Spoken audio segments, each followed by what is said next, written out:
So, welcome to Spiritual Sundays live streaming on YouTube with Courses for Spirit with me, Mike Warwick. And me, Dr. Jeremy. And any minute now, we'll be joined by Mason Christian. And if you've never watched any one of these before or taken part in one, it's we're going to be on air for about 40 minutes, 45 minutes, and we'll just kind of look at it. We're going to be discussing some topic from a spiritual point of view. And then at the end of the 45 minutes, we click off, we stop live streaming.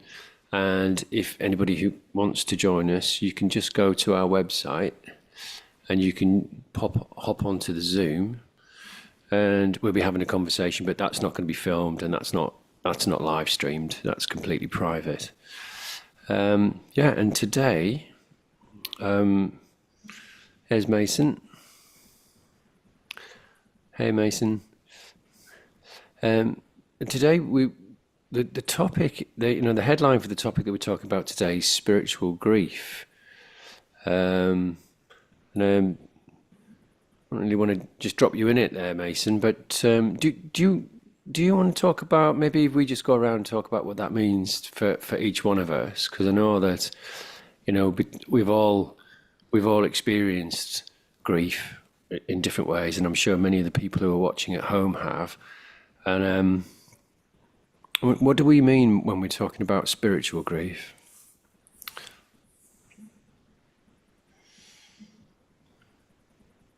Oh, we can't hear you, Mason. So I think there's something going on with your sound. Maybe, I don't know, Jeremy. Do you want to jump in while Mason's getting his microphone sorted? Well, grief is has a lot of different aspects to it, as you know, and spiritual grief is generally seen as a very sort of a deep longing. It's a way that when if you've had somebody that has passed, has left their body, and you want to maintain contact with them, or you really miss them, or if somebody, let's say you're in a spiritual relationship with somebody, and and then there's a breakup, or they go somewhere else, that's also can be part of it. For me, I think spiritual grief, I noticed for me, I had an experience when I was younger, which actually led me down the spiritual path, was not feeling like I was home. I felt a lot like I was an alien in my family. And so I was looking for where home was. And with the kind of deep longing, eventually that led me down the path where I ended up meditating. And so it was a very deep, deep sadness, sort of an infinite sadness. And that led me down the path of learning a lot of things. I learned how to tune into different things. I learned how to connect with what I eventually found was home. And for me, home was about connecting with the spiritual part of myself, and that sense of divine mother and divine father. And so that was my family. And there was a time when I went to a rainbow party, a rainbow gathering, which is like the old style sort of hippie gathering. But it was, it was the first time when somebody said, "Welcome home," after a long journey to actually find the place. And there was two people waiting out front, and they said, "Welcome home." And that's also, where I found connection within people, with humans. And so there's a deep sadness that kind of resounds within. And so it's almost like it's spiritual because it's such a deep, deep sadness or a deep form of grief that there's the only solution to that generally is, I found, was spiritual nature.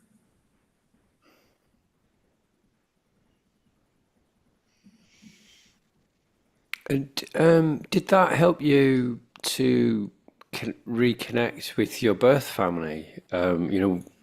When you found that connection with your spirituality, and you found that sense of home within yourself, and then you found other spiritual people that you could connect to. I'm just wondering how that changed your relationship with your birth family, or is that still some like an ongoing process for you? It did help me understand why I was born in the family I was born in, and I'm very thankful for it because they're all lovely people. And but I found that by getting to know my soul, getting to know my spirit, and by focusing on that, I was able to come into the present moment more with my family, with their ups and downs, and with who they are as individuals. So really being able to celebrate who they are as individuals, and that was the factor that really helped, is getting to know my soul, and from a soul point of view, where I was able to get to know their souls more. And so that helped a lot.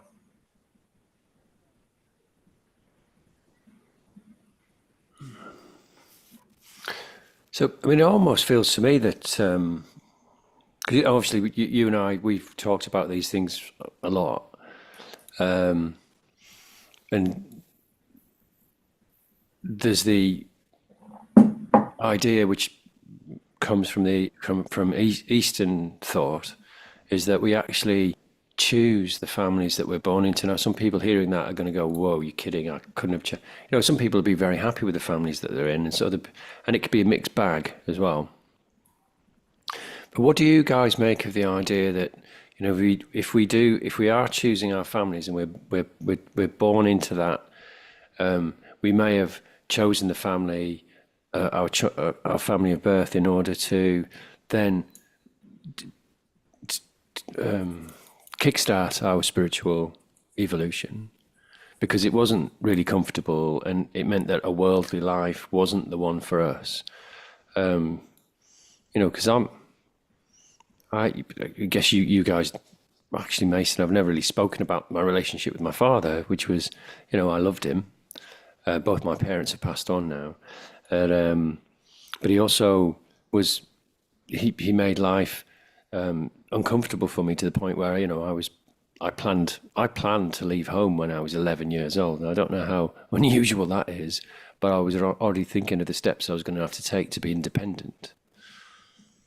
So I'm just wondering what you guys think of that idea of, like, maybe we do choose our families, and it doesn't mean it. And because we're in a difficult situation or an unpleasant situation, we might have chosen that in order to have spiritual growth. And of course, there's, we can, if somebody is in a difficult situation and they feel unsafe and they actually are unsafe, that's not saying, oh well, you chose it. We're saying, even in a situation like that, then you have to reach out for help, do everything you can to get yourself out of that situation. But if we're just looking at it from a spiritual lens, I wonder what comes up for you when you're thinking about it. Oh, we still can't hear you, Christian. Mason did it again. Every week. Oh, mate, we still can't hear you. Yeah. What do you Well, I think? don't know if it's exactly like we choose. I think sometimes if we're conscious enough, we can choose certain situations. And I think there's also default situations that we pop into as well. So default meaning, if we have a certain amount, depends on our karma or our past, when we're souls floating there, before we come into a certain family, we maybe have, let's say if somebody was a wealthy merchant and a bit greedy in a past life, then they might come into a family where they where they're maybe told that they're not wealthy, and that's sort of a kind of mindset thing where so one part I think is like where we're consciously maneuvering, and then one part is unconscious as well. Yeah. So you're talking about the effects of karma. I wonder if everybody watching is familiar with the concept of karma. I mean, how do you understand that? How do you sort of talk about it? Because I know you'll talk to people about that, won't you? Yeah, karma is cause and effect. So when how karma affects us is it depends on our emotional and our spiritual development. So it depends on a lot of factors, right? So if somebody is really greedy in a past life, they might be born in the way that the earth reverses things. So that's why sometimes if somebody is maybe has a lot of feminine energy developed, they might be born into a male body to develop the male the male energy. And so I'm wondering, what do you think for karma? Well, what goes around comes around. What you put out, you get back, and there are consequences to our actions, and we may not pay the consequences for those actions in our current lifetime. And of course, we're talking from the perspective, which is current truth for me, is that we're immortal souls, and that we take different forms over many many lifetimes, and we keep coming back to into physical incarnation. And if, for instance, if we've been really really mean and cruel and done terrible things, then my way of thinking about it is it's probably better to get caught and to pay for that in some way while you're still in that lifetime. Because I guess, and that only really works if you're thinking in these terms as well. Because many people don't go for karma. They think that somehow, a person who's Christian might say that's really unchristian. It's not a good way of thinking. Personally, it's the only thing that makes any sense to me, given that for instance, the Christian literature says you were born in the image of God. Well, the image of God is going to have to be immortal, right? It can't be a finite being. You can't be a finite being. So I think it's a way of balancing things up. Like you're saying, it's cause and effect.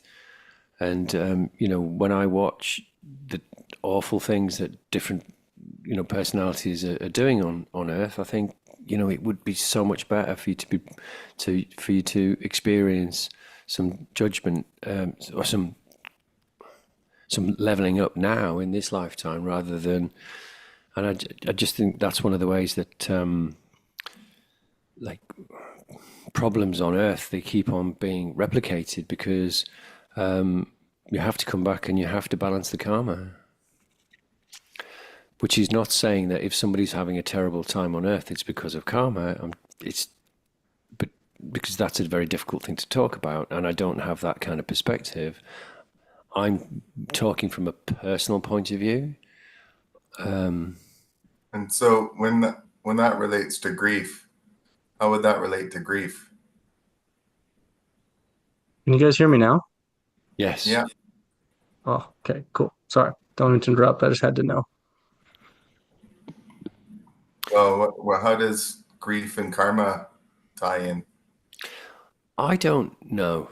I don't know how grief. I mean, I can talk about my experience of grief, and it's this like I really relate to what you were saying. This is just this deep, deep, deep sense of missing somebody, or and just that longing to be able to see them, and just your heart. It's like the heart breaking, but it's for me. It's like kind of breaking open and softening. I've certainly, when I've gone through extended periods of grief in my life, I think it's made me more aware. It's made me more conscious. It's made me more aware of the suffering of other people. I'm thinking about, when in my 20s, one of my friends lost her dad through a heart attack, and didn't know what to say or what to do. It didn't even register. I couldn't understand what she was going through. And then, of course, now that I've gone through similar experiences myself, then it's made me a more compassionate person. But I don't know how grief and karma really would relate to each other. I don't really have a connection between the two of them.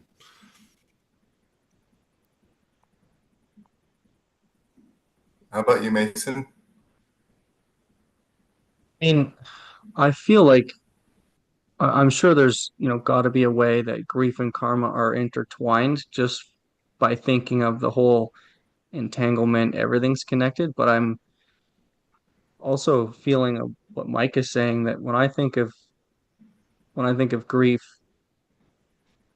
I feel like it's a really separate thing than karma. But and maybe this is what I kind of maybe missed trying to get my sound working in and out. You guys were talking about, coming here and spiritual paths and karma, maybe leading a reincarnation into this place. And the coming and going to this place relates to grief for sure. Um, and yeah, these are the well, this is kind of why I wanted to talk about this today because I feel like these are the points where spiritual discussion or spiritual ideas or spiritual philosophies, whatever that means to you, is really good at connecting these points of grief and karma. Um, and another huge reason I want to talk about this today, I didn't get to mention earlier, is to explore some of these ideas or think about some of these ideas because I know going through grief in my own life, um, and this is kind of what spiritual grief means to me, is there's a lot of this just discovery, you know. Um, I feel like my process when I've lost someone, I lost my father, super close to him. We were super close. And in 2022, and then I started having what I would call spiritual experiences, after his passing. Just little nuanced signs or spiritual intuitions about my father, after his passing. And so, he his physical form isn't here. So out of my like desperation to get in touch with them, stay in touch with them, and heal some of my grief. Some of these spiritual ideas, like, will I see him again? Is the soul eternal? If it's yes, then maybe I've got a shot at that. Maybe there's a good crack at it. I'll see him again. And, so those kind of discussions, thoughts, and discoveries like help with the grief. And in talking about that, I've talked about my father's passing quite a bit in the last 3 or 4 years. And with some people, I've talked about karma and reincarnation and will I see him again? And so I think it relates, you know, is is is my dad waiting for me? Is his soul waiting somewhere for me to join him after I'm done with this little 60 to 80 years here? Or does his soul have to go and finish his karma and he's back on Earth as another person or on another planet as some other thing? And then I'm going to have to wait for him to, like, I don't know. But I cannot open a textbook and like find these answers. So if I talk to you guys and anybody else who's going through this grief, then maybe we can like connect some dots here. Have you had any signs, like moments where you know that it's him contacting you? Yeah, I do. So I've got a journal, and maybe I can just step over and write. I got a journal that I kept that I wrote a bunch of stuff down after my father had passed. And sometimes I would get these really powerful insights like oh, I'm thinking about my father, thinking about my father, and a cardinal comes to the window and it's like sitting there chirping on the window, like right when I ask myself a significant question about my father, and I'm kind of in this meditative state. I'm in this like deep thought process, so everything's really sensitive, and these things just happen just like that. And I get this flood of, oh wow, like maybe that's my dad, and like maybe not. And then if it's not, you just kind of, well, carry on. But if it is, there's some sparkle there, really cool, and whatever. And then let's say a day later, I'm on YouTube, and someone I know and trust on YouTube is posting a video, and they make a video about this cardinal coming to the window after their father had passed away, and it's got lots of views. And I listened to this person's story talking about how close they were with their dad. Sounds like he's got the exact same story I do. Sounds like he had the same process looking at a red cardinal out the window. So now that's two symbols, that's two coincidences, that's two things that line up that give me that feeling of like something's here. I'm getting goosebumps talking about it. So in order to connect those two dots and get that actual feeling of positivity, I feel like it's taken me a little bit of a spiritual thought, like a little bit of a leap. Okay, I gotta believe in souls to run with this. I gotta be a little open-minded to run with this. And that's helped so much in like the loss of my father, because these invisible puzzles, it's like I feel like I've only have that left, and not him. So it can help. Yeah. So those are some signs. Those are two specific ones that I've got just thinking about my dad in this time. So yeah, and I feel like we've all got some stuff like that. And yeah, if I could just encourage anyone to think like that or to pay attention in those ways, it can be good. Yeah. Well, I know for me, I found like I lost my grandmother and my grandfather, and but for me, how they arrive, it's usually this kind of intuition that comes up. It's like a thought of them comes up within, a thought and then a feeling, and then when I close my eyes, I close my eyes and then I look up, which is generally empty space up there, and then usually one of them pops up in that empty space. So first it comes like a feeling, and then when I close my eyes, I can actually see their image appears. Yeah, yeah. I guess the first time, the first time somebody who'd passed away appeared in front of me was when I was 21. And I'd just been hitchhiking to London, and I'd had one of those hitchhikes where you just meet, I don't know if anybody still does hitchhike. You never see anybody hitchhiking these days because everyone's got cars, I suppose. But it was just lift after lift after lift. People were just talking to me about spiritual things. And, at that time, I was only just starting to get interested in it. And the things they were talking to me about were like kind of really blowing my mind. And the final lift I got was from a guy he said, look, when I was a kid, there would be people would come into my room. It was relatives who'd passed away. And, one of them took me by the hand and we went out into the corridor, and then it wasn't our house anymore. And there was all these different corridors. And he was talking about, was talking to me about quantum physics. He was talking to me about meeting other people, meeting spirits, souls, meeting other souls who passed. And it all just really blew my mind. And then when I got home, I just thought, well, okay, let's see. And I was thinking, because I lost my nana when I was 10, 11.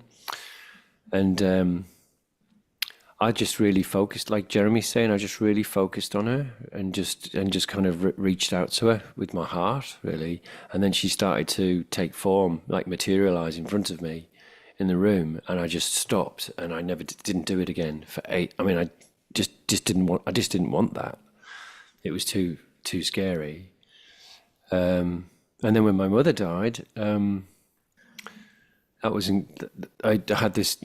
I was saying a prayer as my mother was leaving her body, and I just went into this vision where her eye, as she was leaving, it was just like her eye just kind of expanded. She had blue eyes, the same as mine, and all I could see was my mother's iris, and then the iris cleared, and then I was in this kind of realm in between realms, and these light figures came into the room.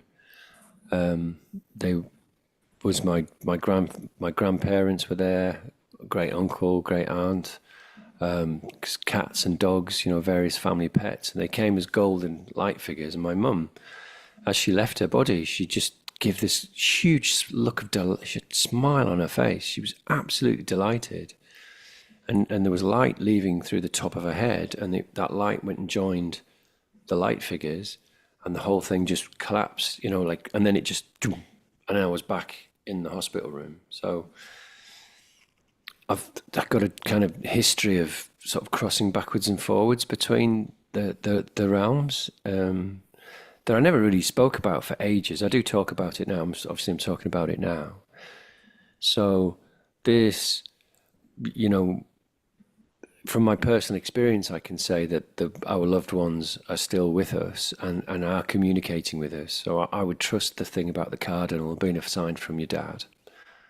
I can't, I can only go from my personal experience. So I'm not saying that's the truth. I'm just saying from my personal experience, I would trust that, in the same way that Jeremy's, and actually one of the tasks of grief, when you've completed a cycle of grief, is when you have re-established a relationship with the person or the people who've gone before you, have left their bodies. And it doesn't mean to say we don't still really, really miss their physical presence. I would say, even though I had that experience, it didn't mean that I haven't missed my mother massively, and gone through all the kind of was I a good son and all the kind of regret. You go through all of that stuff, don't you? And I would love to sit and have a Kit Kat with her and a cup of tea and watch one of her silly programs that I used to think, oh God, why are we watching Midsummer Night's Murders again, Mum? But I would love to sit on the couch and do that with her now. But still, definitely, death is not, I can just say from personal experience, death is not the end, because I've been there and I've experienced it. So, Yeah, that's really interesting, Mike. It's it sounds like such a personal experience for you, but I've heard other people talk about this, like almost near death experience, or uh, catching a glimpse of looking at the other side of the veil. And I've heard other anecdotal stories from people where they say, "Oh, I've caught a glimpse of my family members, and they're there." And I've heard so many people tell stories about this that they all sound so similar, and they're all yet so personal. So the other thing that I was thinking of when you said that is, like, when you kind of opened your heart to her and she started to appear in form, and then it maybe startled you a bit or caught you by surprise, and then that kind of shut it down a little bit.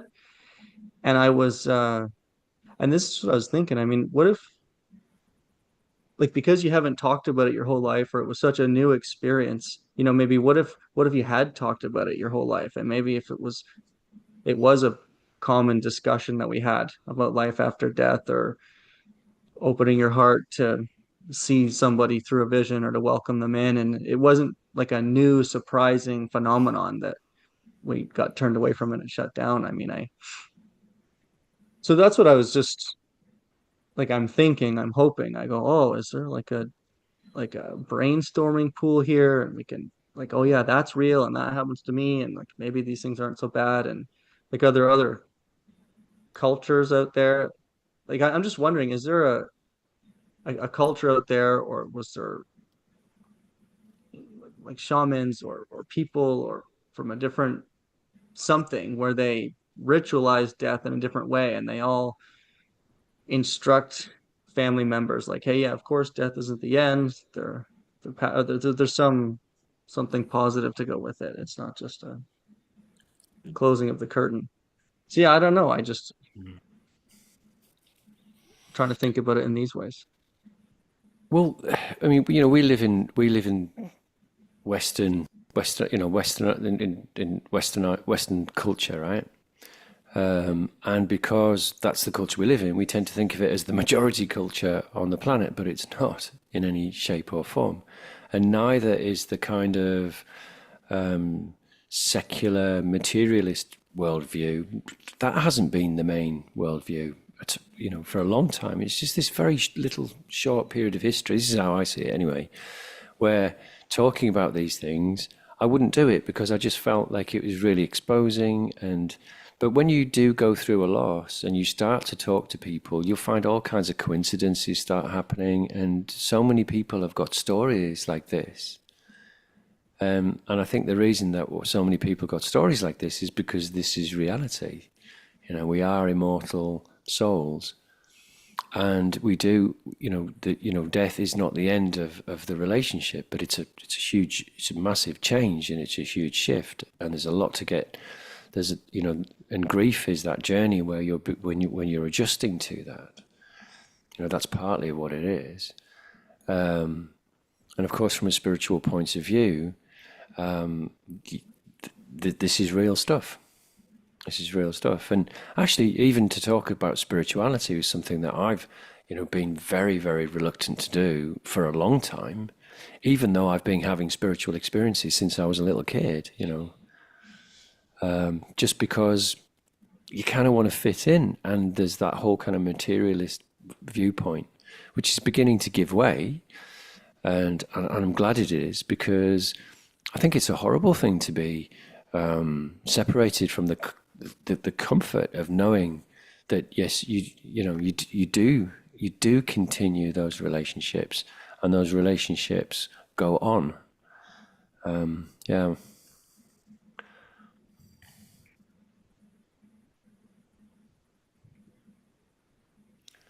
Yeah. I mean, I think you do. Somebody told me, uh, and they didn't even tell me directly. I heard in passing. They were saying, "Oh, you have to keep the relationship with that person's spirit alive." And I thought, that's interesting. Like way to do it. But one of the ways I do it is, if I see something that I think is funny, that I know that my dad and I would think is funny, that he and I would, laugh at together. I kind of laugh to myself, and I try to I kind of say to myself, like, well, what would you think of that, Dad? Or I try to picture him laughing with me. I try to picture him enjoying that thing with me. I try to picture if his soul is following me around on Earth over my right shoulder. He's watching some of the things I'm watching too. That's like one little tactic that I use to try to overcome just grief with it, right? And maybe that doesn't have to be spiritual. Maybe that's just straight up practical. Like your options are, oh, I'm sad my dad's not here to laugh at that with me, or would he think that's absolutely hilarious as well? Mhm. And sometimes in the right mood, I'm able to boil it down to those two choices and then just make a choice. Sometimes not. Sometimes it's just like, oh yeah, of course it would be better if he was here. And of course I'm going to be sad right now for a few minutes that that's not the case. And Mm. these sad feelings are legit and they're not going to take me out, and like don't fight it, I guess. But yeah, I just yeah, thought little ideas like that would be helpful to talk about today. Yeah, definitely. Yeah. Hmm. I'll give you another example. So a recent thing, I was in a bit, I got, I think I got COVID recently, and it's been quite rough. I have to say, it's been quite rough. And then things started to get a little bit on top of me, and I was having a hard time. And then I realised my mum was trying to communicate to me. She was trying to reach me through a dream, and I couldn't quite get I wasn't quite open to it. I couldn't quite let her through with the dream. But then when I woke up after the dream, I was like, "Oh, Mum's trying to get in touch with me." So I got quiet and I just said, "Lord, what's going on, Mum?" And she just gave me a message. Yes. And sorry, I'd kind of forgotten about that, because it's almost like it's so strange to the culture that we've been indoctrinated into. Maybe I'll say we, because we've been exposed to this kind of secular materialist culture. I actually think it's real shame to have that taken away from you. Like, oh, you can't think like that because that can't be real, which is really part of the process I still go through now. But out of necessity, I've broken through that. And we're live streaming this on YouTube, and we're talking about these experiences.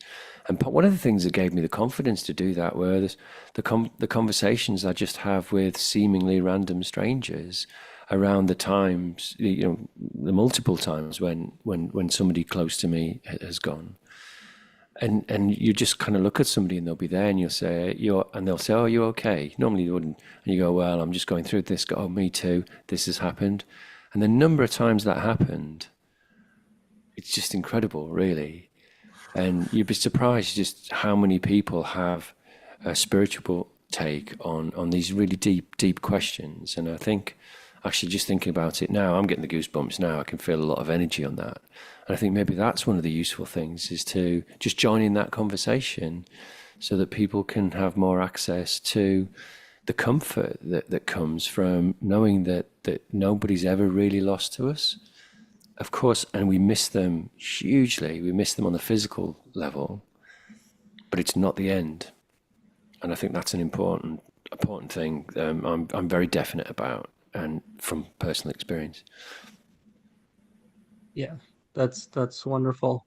You kind of reiterated what I was trying to say earlier super well, like better than I could say it, which is, yeah, this you discover spiritual components to grief like through other people and through their lived experiences. And when they're talking about things and you go, "Oh yeah, that's similar to mine," or "I kind of understand that," or "I had a similar experience myself," and then you feel less alone, you feel like you're the same as them. It's just can be that's what I was trying to say. It's like that, paying attention to other people through their experiences. I must have asked like 500 people in my time, like randomly, even people I don't know well, "What do you think happens, when you pass away?" Or I was at a metaphysics shop. I was buying crystals one time, and I just asked. We had a great chat with the lady who was working there, and I asked her almost at a left field, like, "What do you think happens when you die? Do you think your loved ones are there?" And she just went, "Oh yeah, of course." And it was just another 10-minute conversation about this topic. So, you know, if I think about all the people I've asked that question to and whatever they're saying, if I get this resonance, like, "Oh yeah, like I feel it, I get those goosebumps in my body," I have more of that. And like whatever that is, that feeling I'm collecting through other people and sharing, like that's really the opposite of what grief is to me. That feels like the opposite of whatever, like I'm missing him and sad. And one other thing I was gonna say, just Yeah, and then sometimes I've asked some people, we have the nihilist or the atheist discussions, or maybe nothing happens after. And those are super interesting discussions, like philosophical discussions and whatnot. But a lot of those times I'm missing that resonance, that magical sparkle of, oh yeah, like all the possibilities could be true. Like we could go to heaven. We could enter a pure form. Our whole family could be there. It could be just the cat's ass. It could be awesome. And it's just like fun to try to go that direction, other than, well, he's gone and that's it, and it's going to happen to me, and kind of end of story. It just, some days it's not fun to choose that story. No, well, it's not fun at all. No. Well, I mean, Jeremy, you've got huge loads of experience with this. Do you Yeah. remember when you were living near the hospital in London? Oh yeah. That's Yeah. that was a lot of ghosts. So I think most people probably believe in ghosts to a certain degree, and that was something that when I was trying to go to sleep, sometimes I would wake up and there would be all kinds of ghosts floating around, going this way, going that way, doing their own thing. And so that was very much when I was having trouble with sleep paralysis and astral travel. So basically, I was waking up and sitting up in my body. So I would look back at my body, and my body was still laying down. My body was still sleeping, but I was sitting up in it. So my astral body was awake, my physical body was asleep.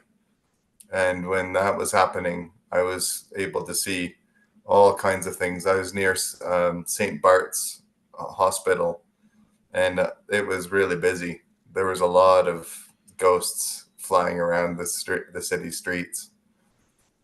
Yeah, and so um, for for making contact with someone who's passed on, there can be this space inside us, which is like a heart. If we have a heart connection with that person, then we can focus on that love and send the signal to somebody. And if we can kind of let our mind be um, not really empty, but there's this space there that the people that have passed on can communicate with us, and that's within my body. So I notice that um, sometimes people will communicate through symbols.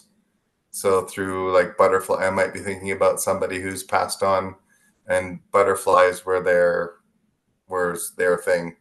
And so I'm thinking about the person, and then a butterfly lands on me. And so that's sort of an external symbol. And so, but there's also internal signals as well. For example, when my grandfather died, my mom and I, we were down in Mexico, and my mom said that she really missed my granddad. And um, so I said, well, just communicate with him. And so she was under the belief that he was gone. And I said, well, just communicate with him, just send a message to him. So we did. And then in the sky at night, there were clouds, there was lightning just in the clouds, but there wasn't actually any clouds in the sky. And so I woke my mom up and I said, Mom, look, that's grandpa. And she said, she just said whatever. Like she batted it away. But I knew that was him, because I could feel, when I closed my eyes, I could feel that was him trying to communicate. So it's where we can develop our intuition in such a way that we can tune into the person that we're grieving, And yeah, so we can tune into the person internally and reach out. Often it's through the heart, because the heart signal can be really quite strong.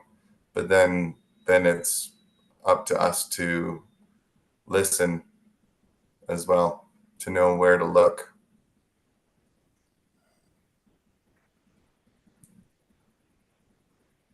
That's the thing too. When I was talking about the cardinal landing on the windowsill, when I was thinking about my dad, my first thought was, whoa, like that's him. Like it just happened right when I was thinking it. But then the next thought was, well, is it?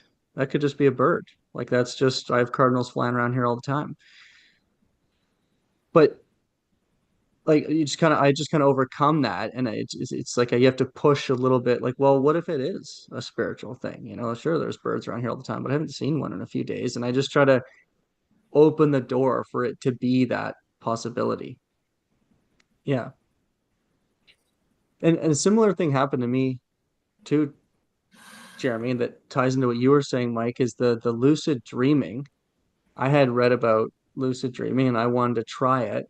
And I read you got to lay down before you go to sleep and you let your body be completely still. And when you get all these signals like itchy eye or itchy, scratchy, and you want to move or adjust, that's your body seeing if you're still awake. And if you just ignore those and kind of power through them, so it's kind of tricky. I guess your brain thinks your body's asleep, so your body shuts down but your mind is still awake. So I tried that and I got through all the discomforts. And then what happened was I felt this feeling of like falling or sinking. And it felt like I fell right through my mattress and through the floor. And that startled me so much that I was like, whoa. And I kind of woke up and I just stepped away from it. I kind of gave up on that. And it's like you, Mike, I got startled by this thing. But I bet if I grew up talking or hanging out with a bunch of lucid dreaming experts and we practiced that and I got used to that like falling asleep thing, maybe I wouldn't be so startled and I could just leap into the dreams and that'd be the way. And yeah, so I feel like that's the process with death. It's like I've heard my whole life, death is so bad, and that created all this fear. Oh, and when my dad dies, it's going to be this horrible thing, and it'll be tragic, and I probably won't even recover from it. Like none of that was true when my father had passed away. None of that. And yeah, I wish we had more time to keep talking about this, and I could expand on it. But in a way, I feel closer to my dad now than I did when he was alive. I feel that. I feel he was my best friend, my mentor, all that stuff, but there was still all these barriers, culture barriers, language barriers, like personal, like guilt or shame barriers, for example, certain conversations. And then now my spiritual side takes over and it's like, well, if he's escaped all that and he's on the other side looking through the veil to me, like like what if he's has more ability to see? What if he can see the truth? What if he can see and that stuff just doesn't matter? And so what if he could see the real me? And then we're doing what we're doing. We're talking about it, closing my eyes, I connect, I give him space. I feel like I see a sign. What do you want to say to me, Dad? And that practice, that like I'm going to try this thing that I've never done before, that just starts to take form and take life and slowly replace just being consistently sad and like powerfully depressed. Like all work in progress. Totally, this is like a 3-year discovery, not like, oh, anyway. Yeah. Well, if you think about it from in a really practical way, if you want to get somebody's attention and you want to talk to them, you pretty much need a body to do that. You need a voice, you need a physical form. Go, hey, hi, how are you doing? We'll have a chat. And then, when you come out of your body, you don't have that anymore.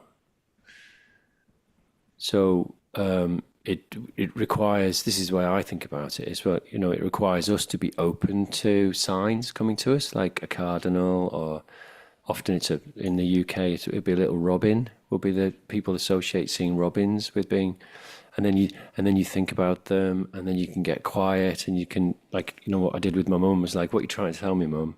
What is it? And eventually, you know, I got the sense of it, not like I heard a voice. It's just I was like, all right, okay, yeah, no, you're right, I was about to do that, but maybe I won't. And it's not like you're being told what to do. It's just this kind of finding inside of yourself is like, maybe if there's a decision you're about to make, you go, oh, actually, no, this feels the right way now. Because I know, so, you know, people could be scared, especially if they've had a very difficult relationship with somebody. They could be scared by the kind of things we're talking about. But you know, we have will, we have volition. It's, you know, not we're not talking about being haunted by a poltergeist or anything like that. I mean, I don't really know anything about that stuff. I'm talking about something that's very loving and very natural, and something that we have to grow into. And we do grow into it through the opening that happens as we allow ourselves to feel the sadness of the person missing. And you know, it's it's a big one. I mean, I was 11 when I think I was 11 when I lost my nana, and she was so important to me. You know, she was like so much fun, and my family didn't know how to talk about it because I was from a culture that just ignores death and doesn't want to deal with it and doesn't want to talk about it. And so it took 10 years. It wasn't until I was 21 that I actually even cried about her dying. And I remember, you know, and you know, one of the consequences of holding those emotions down was that I'd gone into a depression. So I spent my 20, you know, spent quite a long time in depression. And actually, when I started to cry and I started to feel it, that's when it started to lift. So we do have to, you know, it's a confusing thing. It's a very confusing journey. So I hope we haven't tried to, you know, oversimplify it in any way for anybody who's, you know, listening at home. But definitely to, you know, trust your intuition. If you feel that shaft of light is your grandfather or your mum or your dad trying to get in touch with you, then trust that. Trust it, because there's a much richer, deeper global tradition that says that we do stay connected with our loved ones. There's a lot more of that than the kind of very narrow focus that we've kind of been subjected to, I would say, in this kind of trying to almost rob us of our heritage and our ability, you know, our spiritual legacy, I think. And in Latin cultures, there's the Day of the Dead, right? El Dia de los Muertes. And that's where basically people come together and they actually have dinner, and they make food for their relatives that have passed on. So they actually invite them to a feast. And so, especially this time of year, when the veil is, because it's like on the seasons, it's like sunrise and sunset are good spiritual times, and also in the seasons, so spring and autumn. So autumn is where the big light of yang, so the big summer light is now at the equanimity, at the balance, where the light of the season and the dark of the season are here. And so that creates a change in the energy, whereby that's been excited by the light, as the light goes away, there's still some shine from that light as things go into the darker part of the veil. And so, and also in China, they also have a week where it's the same thing, where basically there's a week where people they're giving food to their relatives, they're lighting firecrackers, they're also burning money. So in China, there's a culture where they'll burn fake money. So they're giving money, sending money to the relative. So it's really, there's a whole, besides, you know, the kind of Occidental modern version of things. A lot of traditions have where they have the view that spirits are still there, that people's bodies are still, the bodies might be gone, but they're still there in spirit. And in Bali, for example, in the Hindu tradition, in Bali, there'll always be every day flowers and candy are brought to statues or to little temples, even inside of a village or inside of so they've got big temples, which are like for the town. And then every house has a place that they bring food to, basically to give it to the relatives that have passed on. So it's really rich.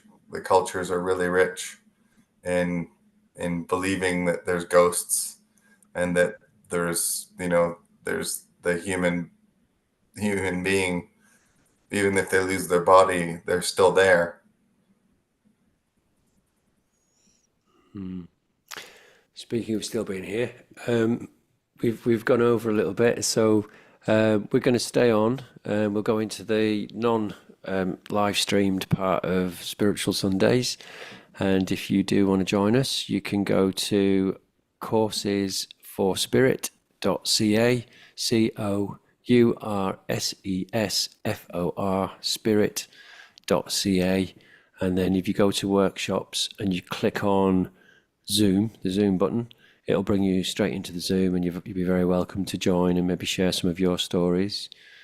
And also, I should probably say, if you did want to be a guest ever on Spiritual Sundays, we'd be very open to that. So you could just send us a message, and we'll have a little chat about it, because it'd be really anybody who's got a spiritual viewpoint. Be lovely to have a conversation with you. So, yep, coursesforspirit.ca for Canada, and you want to hit the Zoom button on the workshops page, and you'll be straight in here. So, just really saying goodbye from me, Mike Warwick. Yeah, goodbye, everybody. Yeah, see ya. Thanks for hanging out. Thanks for chatting with us.